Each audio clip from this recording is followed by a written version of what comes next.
या निवडणुकीमध्ये राष्ट्रवादी काँग्रेस पक्षाच्या उमेदवारांना साथ द्या. स्वच्छ, कार्यक्षम आणि लोकाभिमुख कारभारासाठी आम्हाला संधी द्या.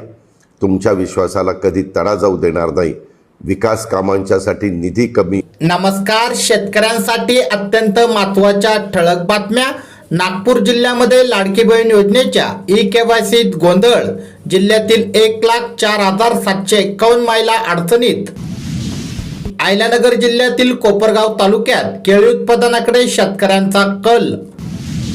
महापौर निवडणुकीत भाजपची सरशी. 8 महापालिकेच्या चाव्या हातात.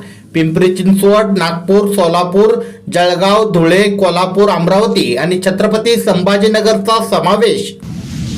खानदेशात मोठ्या हरभऱ्याची पंधरवाड्यात काढणी, मळणी सुरू होणार. विरोधकांची जोरदार घोषणाबाजी. अध्यक्षांचा निर्णय. लोकसभेचे कामकाज 9 फेब्रुवारीपर्यंत तहकूब. बीड जिल्ह्यातील मोंढ्यामध्ये तुरीला 8,500चा भाव. सरकारच्या तिजोरीवर पहिला हक्क शेतकऱ्यांचा. उपमुख्यमंत्री एकनाथ शिंदे यांचे प्रतिपादन. मराठवाड्यात सरासरीच्या तुलनेत 6 लाख हेक्टरने रब्बीचे क्षेत्र वाढले.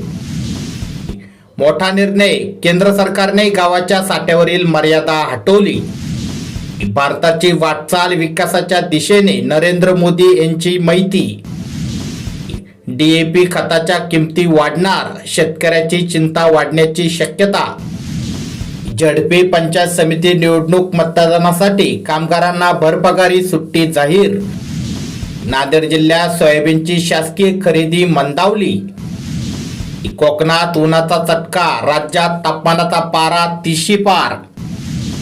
शक्तीपीठ महामार्ग सातारा जिल्ह्यातील 16 गावातून जाणार. नवीन आराखड्याबाबत गोपनीयता.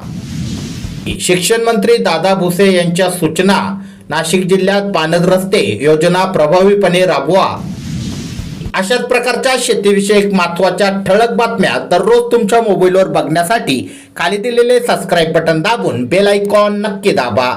धन्यवाद.